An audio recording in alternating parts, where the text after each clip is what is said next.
Stop blaming the person I'm training for the rookie mistakes he has been making? Very well. Okay, so this one happened a while back actually, and it's not as epic as some others here. But still, I used to work as a temp in a cardboard factory. I started out assisting the machine operators in their work. But after the person who managed the materials, cutting forms, printing stamps and ink, who henceforth shall be referred to as Dave, was forced to take a week off. Paid vacation he was forced to take before the end of the year. And the end of year rush was coming up. And things went south because the floor managers couldn't keep up with his job and their own at the same time. The company decided we needed a second person to do Dave's job to avoid situations like that in the future. They tested several people by having them work together with Dave for a couple of hours, and apparently I was the only one who did a decent job, and so I was told Dave would be training me. I was never asked if I was interested. I didn't even know they were looking for someone to help Dave until I arrived at work one Monday. And my schedule said I would be working with Dave. Of course, I didn't mind, because since I was already capable of helping operate 8 of the 10 machines in the factory, I figured this was a great way to further solidify an actual contract with the company. Now, during his week off, Dave had met a woman and they had started dating. She would constantly text him while he was at work, and it showed in his productivity. Of course, COO figured his drop in productivity was because I was slowing him down. As time went on, Dave's GF moved in with him. Now, I haven't mentioned this yet, but the factory had a 2-shift system. Early shift and late shift. Most of us worked in rotating shifts. But Dave had a fixed early shift, because he had to be there on Monday mornings.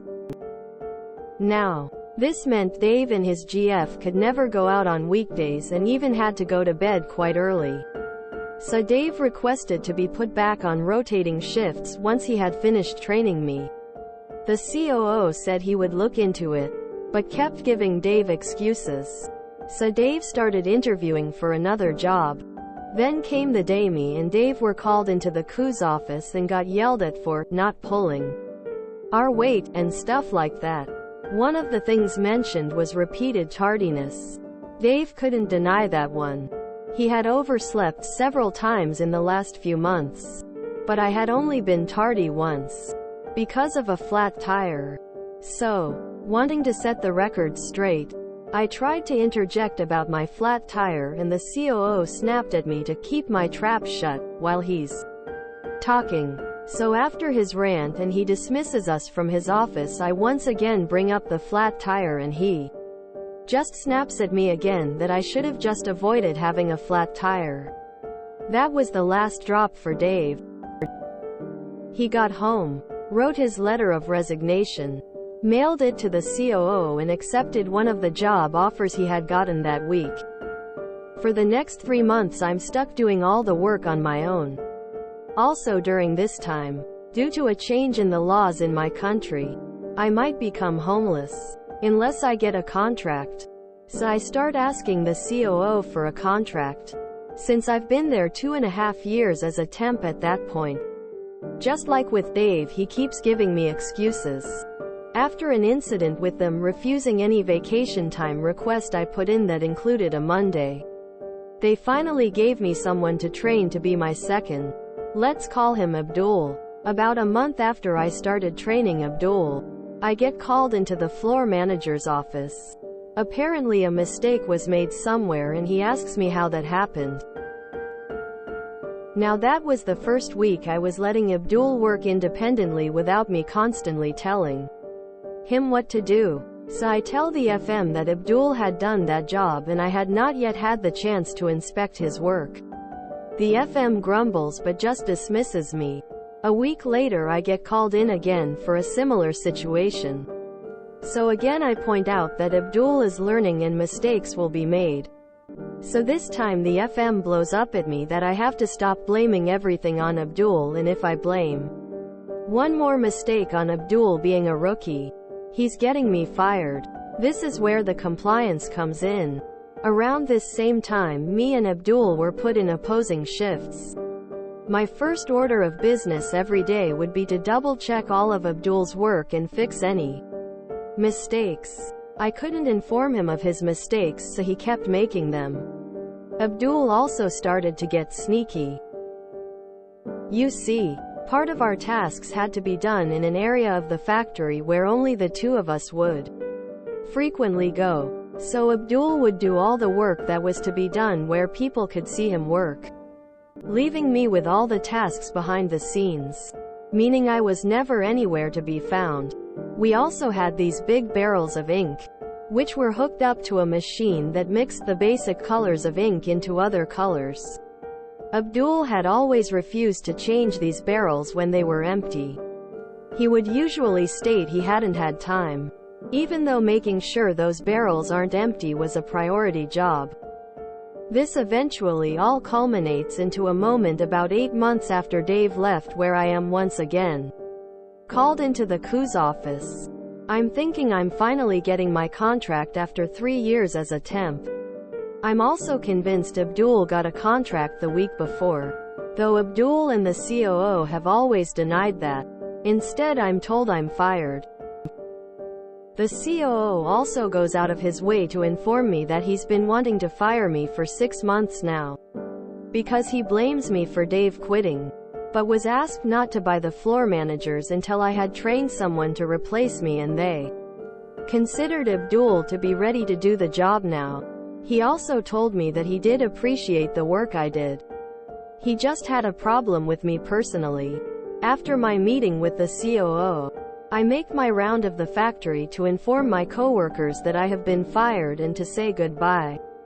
The look on Abdul's face was pure panic.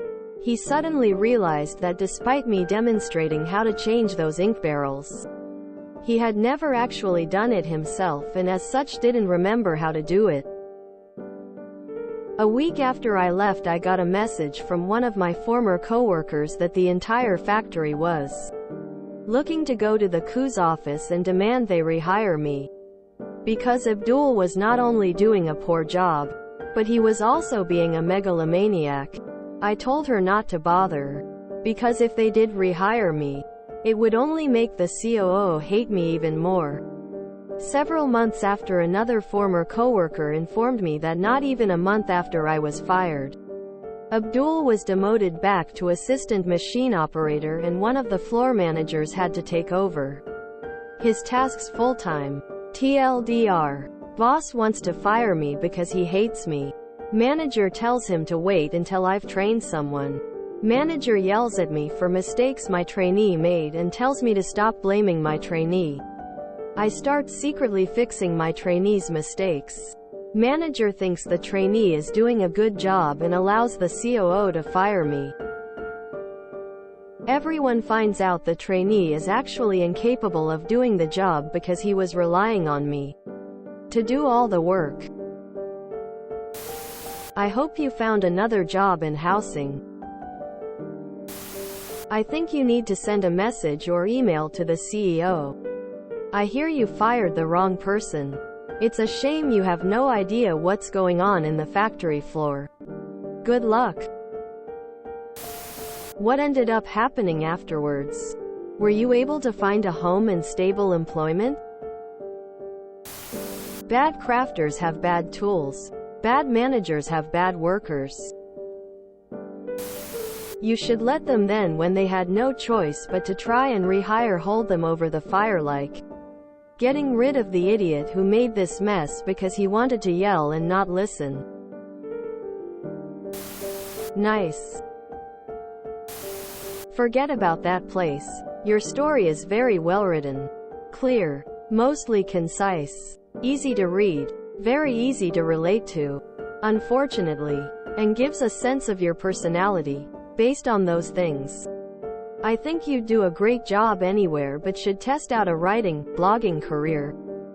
Best of luck. P.S. I know exactly who Dave, Abdul and the COO are at my company.